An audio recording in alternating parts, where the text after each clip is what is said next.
الرحمن الرحیم۔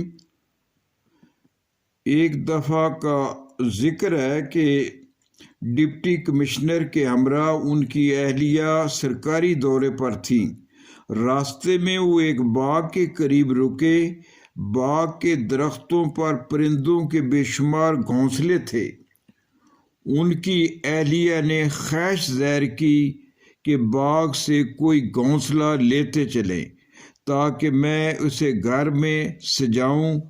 Deputy commissioner نے اپنے ساتھ موجود پولیس اہلکاروں سے گھونسلہ اٹھا کر لانے کو کہا۔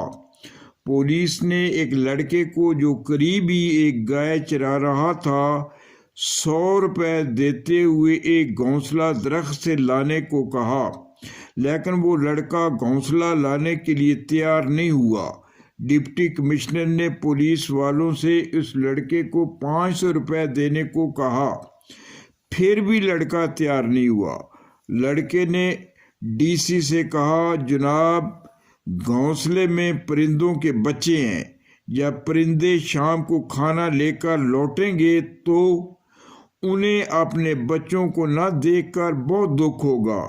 اس سے کوئی فرق نہیں پڑتا ہے کہ آپ مجھے اس کام کے لیے کتنا معاوضہ دیتے ہیں، میں کسی گھونسلے کو توڑ کر نہیں لا سکتا۔ اس واقعہ کا ڈی سی کو زندگی بھر افسوس رہا کہ ایک چرواہا بچہ ایسی سوچ کا حامل بھی ہو سکتا ہے اور اپنے اندر بڑی حساسیت رکھتا ہے، جبکہ میں اتنا تعلیم یافتہ اور CSS آفیسر ہونے کے بعد بھی اس بچے جیسی سوچ اور احساس اپنے اندر پیدا نہیں کر سکا۔ ڈپٹی کمشنر صاحب ہمیشہ ہی رنجیدہ رہے کہ ان میں وہ حساس فطرت کیوں پیدا نہیں ہوئی۔ تعلیم کس نے حاصل کی، میں نے یا اس بچے نے؟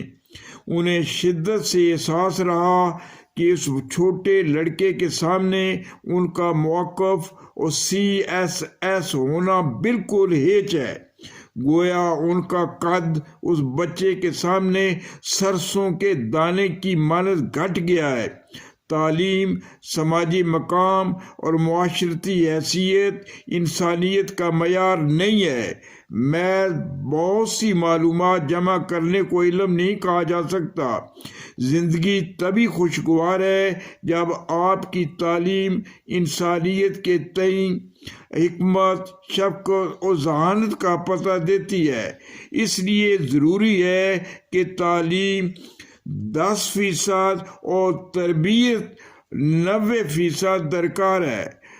منشا قاضی، حسب منشا، YouTube چینل، لاہور۔